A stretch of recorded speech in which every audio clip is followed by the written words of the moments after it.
അപ്പോൾ ഇന്നത്തെ വീഡിയോ ഉണ്ടല്ലോ, നമ്മളൊരു ബീച്ചിൽ പോകുമ്പോൾ അവിടുന്ന് എങ്ങനെ ജീവനുള്ള കക്ക അല്ലെങ്കിൽ സീഷെല്ല് പെറുക്കിയെടുക്കാമെന്നതിനെ കുറിച്ചാണ്.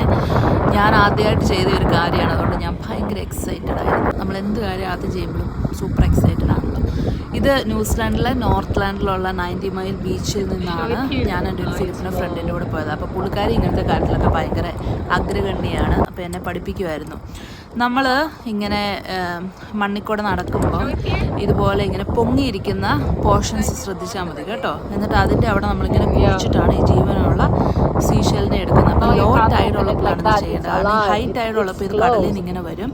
എന്നിട്ട് ഈ വെറ്റ് മണ്ണിൽ ഇവർക്ക് ജീവിക്കാൻ പറ്റും. അപ്പോൾ അതിങ്ങനെ മണ്ണിൻ്റെ ഇറങ്ങിപ്പോകും.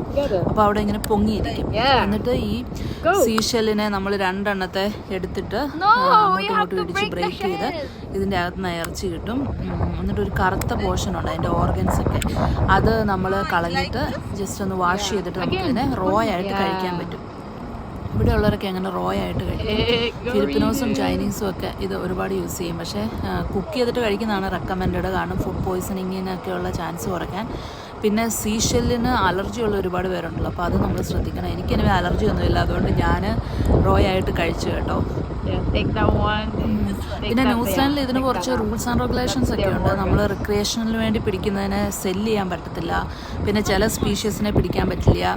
അതുപോലെ ചില ബീച്ചിലൊക്കെ ഇത്ര നമ്പറിൽ കൂടുതൽ പെർ പേഴ്സൺ എടുത്തുകൊണ്ട് പോകാൻ പാടില്ല എന്നൊക്കെ ഉണ്ട്. അതൊക്കെ എൻ്റെ ഈ ഫ്രണ്ട് പറഞ്ഞതാണ് കേട്ടോ. ഓക്ലാൻഡിലൊക്കെ എനിക്കൊന്ന് 150 കൂടുതൽ പെർ പേഴ്സൺ എടുക്കാൻ പാടില്ല എന്നാണ് എനിക്ക് തോന്നുന്നത്. അപ്പം ബീച്ചിൽ പോകുമ്പോൾ ഇനി ഇങ്ങനത്തെ കാര്യങ്ങളൊക്കെ ശ്രദ്ധിക്കുക. അപ്പോൾ ഇങ്ങനെയാണ് നമ്മൾ സീഷെല്ലിനെ ജീവനോടെ എടുക്കുന്നത്. അപ്പം ലൈവായിട്ടുള്ളതിനെ എടുക്കാൻ പ്രത്യേകം ശ്രദ്ധിക്കണം.